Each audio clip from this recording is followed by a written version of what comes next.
Dear Colonel, I am told that during my absence last week, you passed through this place and stated publicly that you were in possession of facts which, if known to the public, would entirely destroy my prospects for re-election. Furthermore, you stated that as a favor to me, you would not divulge these facts. No one has needed favors more than I, and few have been less unwilling to accept them. But in this case, a favor to me would be an injustice to the public. Therefore, I must beg your pardon for declining your offer. That I once had the confidence of the people is sufficiently evidence.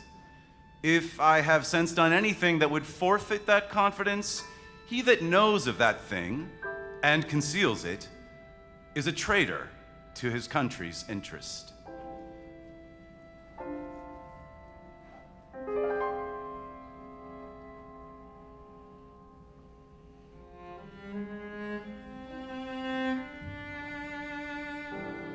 I find myself unable to form any conjecture of what facts, real or supposed, you spoke.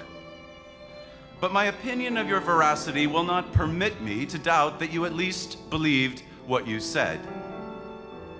I am flattered by the concern you have expressed for my well-being, but I do hope that on more mature reflection, you will view the public interest as a paramount consideration and therefore determine to let the worst come.